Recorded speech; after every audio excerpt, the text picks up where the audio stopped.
बहुत प्राचीन समय की बात है।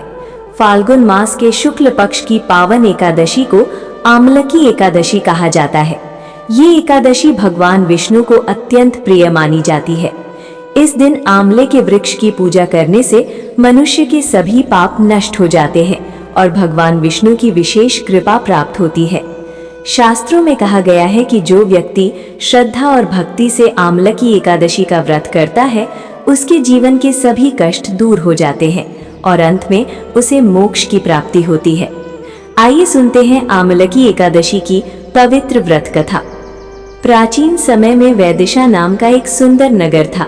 वहां चैत्र रथ नाम की एक धर्मात्मा राजा राज्य करते थे। राजा भगवान विष्णु के परम भक्त थे और उनकी प्रजा भी बहुत धार्मिक थी। नगर के सभी लोग भगवान विष्णु की पूजा करते थे और एकादशी का व्रत बड़ी श्रद्धा से रखते थे। जब फाल्गुन मास की शुक्ल पक्ष की एकादशी आई, तब पूरे नगर में आमलकी एकादशी का व्रत करने की तैयारी होने लगी। राजा चैत्र रथ ने भी अपनी प्रजा के साथ इस व्रत को करने का निश्चय किया। एकादशी के दिन सभी लोगों ने प्रातःकाल स्नान किया और स्वच्छ वस्त्र धारण किए। इसके बाद नगर के बाहर स्थित एक विशाल आंवले के वृक्ष के नीचे सुंदर मंडप बनाया गया। वहां भगवान विष्णु की मूर्ति स्थापित की गई और विधि विधान से पूजा की गई। राजा और प्रजा ने आंवले के वृक्ष की पूजा की, दीप जलाए, धूप अर्पित की और भगवान विष्णु का स्मरण किया। सभी लोगों ने मिलकर भजन कीर्तन किया और आमलकी एकादशी का व्रत रखा। रात होने पर सभी लोग वहीं जागरण करने लगे और भगवान विष्णु की कथा सुनने लगे। उसी नगर में एक व्याध अर्थात शिकारी रहता था। वो जीव हत्या करके अपना जीवन चलाता था और पाप कर्मों में लगा रहता था। एक दिन वो शिकारी जंगल में शिकार करते करते बहुत थक गया और भोजन की तलाश में नगर की ओर चला आया। वहां उसने देखा कि बहुत से लोग आंवले के वृक्ष के नीचे भगवान विष्णु की पूजा कर रहे हैं। वो भी चुपचाप वहीं बैठ गया और लोगों को पूजा करते हुए देखने लगा। रात हो गई और सभी लोग भगवान विष्णु के भजन गाने लगे।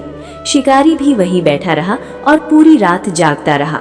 उस दिन उसने कुछ भी भोजन नहीं किया था, इसलिए अनजाने में ही उसका आमलकी एकादशी का व्रत हो गया। पूरी रात भगवान विष्णु की कथा सुनते सुनते उसके मन में भक्ति का भाव जाग गया। कुछ समय बाद उस शिकारी की मृत्यु हो गई। आमलकी एकादशी के व्रत के प्रभाव से उसे अगले जन्म में एक महान राजा के रूप में जन्म मिला। वो राजा बहुत ही पराक्रमी और धर्मात्मा बना।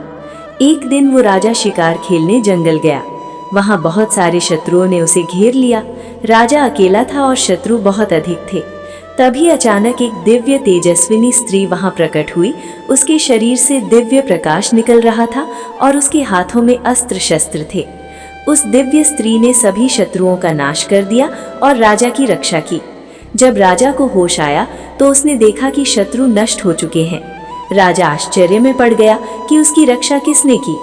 तभी आकाशवाणी हुई, हे राजन, तुमने अपने पूर्व जन्म में आमलकी एकादशी का व्रत किया था। उसी पुण्य के प्रभाव से भगवान विष्णु ने तुम्हारी रक्षा की है।